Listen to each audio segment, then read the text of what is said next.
Hello and welcome to another video, and I just finished recording the long form version of this, so it's kind of weird. I'm going to put this one out first, and then I'm going to put the other one out, but I figured the other one was way too long, and I needed to do a too long didn't watch version of my own video for people who just want to get the details that I agree or disagree with a community-driven balance update put forward by Tarogato on Reddit. Now, this is important because this is going to be responded by PGI, and it's going to be responded to supposedly tomorrow, so I have to get my details out tonight, or else I won't get them out at all before they're responded to. They have put together, Tarogato and a group of random people that they have put together to be our champions, a bunch of weapon changes. Important to note, that's only weapon balance, not quirks, mobility, consumables, or anything like that. Baby steps, weapons first.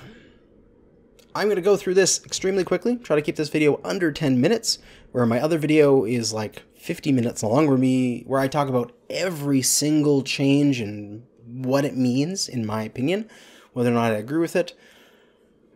In this video, it's simply going to be the mentality is that I agree with everything except these. And that's where we're going to go through. So we're going to go through what I don't agree with. And it's got to reset things here because I did my recording just now.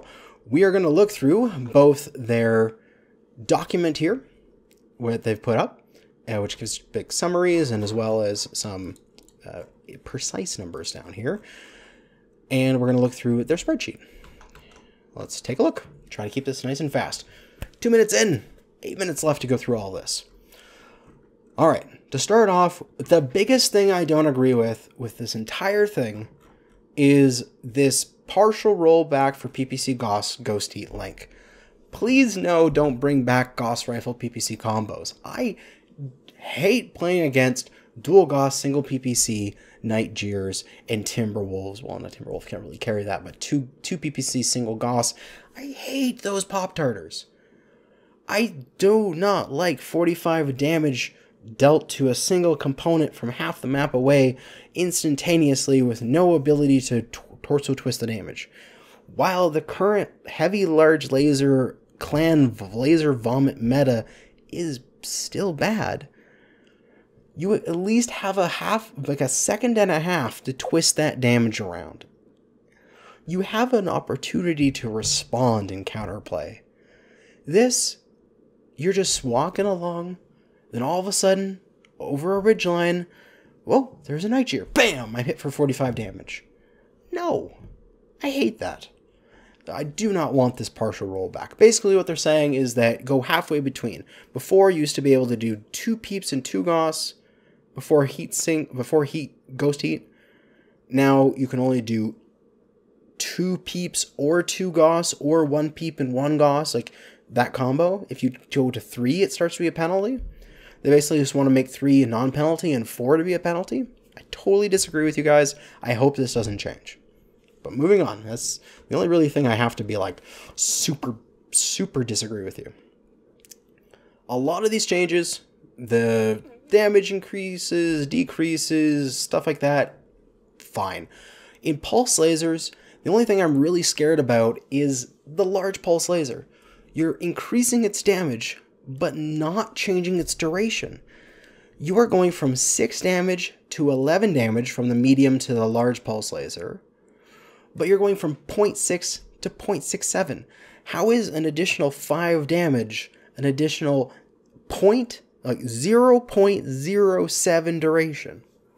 That doesn't make sense to me. I feel like this duration is just too damn high. No, too damn low, actually. The damage per tick is too damn high. This is the same thing I call damage per duration in my spreadsheet. This shouldn't be 0.67. This should be like 0.7, 0.72, something along those lines. Just too much damage per tick in that weapon. For ER larges, I dislike the fact that their max range is so large.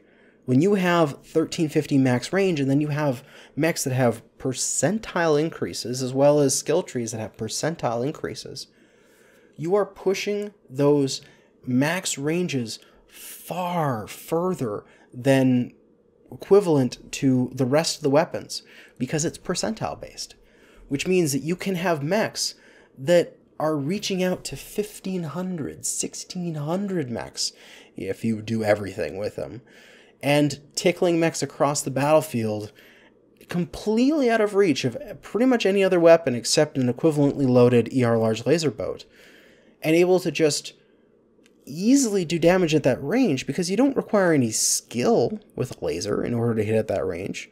You just fire it and then wiggle your cursor back and forth across where the enemy is.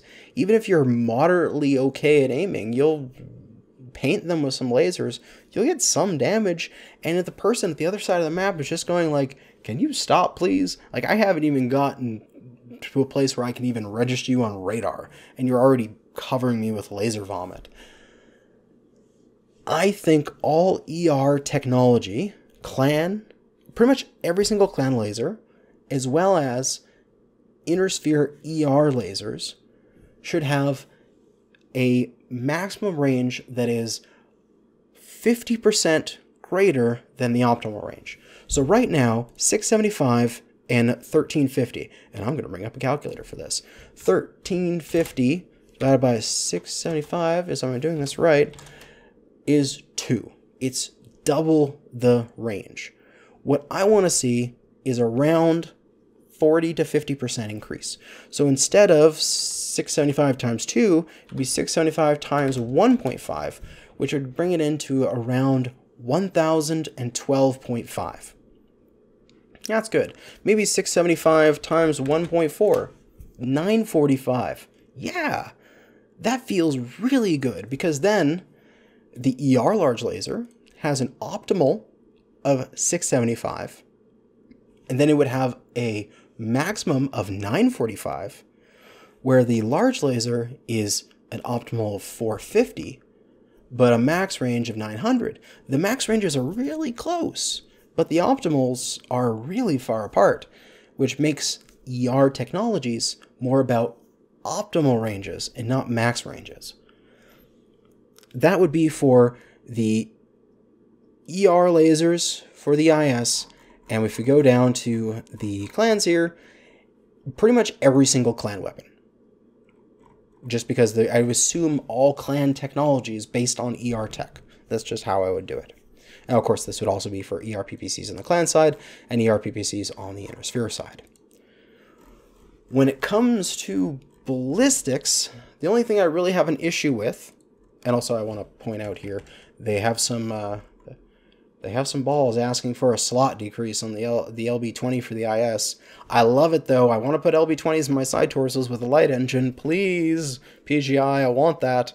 And it would work so well. But if they do that, it'll be like the first time they change lore sizes and weights of things. That would be big. So I like that, and that's pretty ballsy to ask for. But for me, it's the light Gauss rifle. There's no way I want 8 damage for 12 tons. Like, the regular Gauss rifle is 15 for 15, so it's a 1-to-1. This is like a 0.6 or something. 8 to 12 for damage per ton. Now, they're trying to make the light Gauss rifle like this long-range sniper thing with 900 optimal, 1800 max range, massive velocity increase. That is wonderful. But the majority of combat in MechWarrior Online happens between 600 and, say, 400. 300 to 600, somewhere around there. Mid-range. You don't need 1800 range in MechWarrior Online. So why would I ever take a light Gauss? Just take a regular Gauss. Free up 3 tons. Be happier. Personally, I feel that the light Gauss rifle needs to be 10 damage per shell, or it needs to be less tonnage. Now, I know they're asking that here for the reduce in slots. This would be a bigger ask to go down from, say, 12 tons to 11 tons, or maybe even 10 tons. That would be big. That would make it usable on lighter mechs. That would increase this damage per ton ratio. That would make me look at the weapon in better light. Because right now, it's just not that useful. And then really nothing in the missile category that makes me go, hey, we need to change that. This is all fine. The only thing I can really say about missiles is, why the hell are clans 360 and Innersphere 270 for streaks? Let's just correct that, please. Let's just make them all 270 or all 360. There's no reason for the clan streak SRMs to be that much longer range. I just see this as an opportunity to just like squash that problem that the clan streaks are longer range than the IS. But yeah, that will be the too long didn't watch of my other version, which will be going up shortly after this, as soon as I get it rendered and such. Overall, I have to say, good changes. I mean, I only have a few sort of nitpicks with them, and one that is like, do not do this, which is the heat scaling issues with the clan PPC. Well, not just clan PPC, with PPC GOS. That's it. That's my only really big issue. The rest of it is just nitpicky. I'm good with all these changes. Really interested to see what PGI respond to them tomorrow, and I will do another video based on their response. But that's going to be it for now. I went slightly over my time at approximately 12 minutes here, but oh, I did better than my 50-minute other video, which you can go and watch if you want my opinion on every single change that is there. Thanks for watching, and good hunting.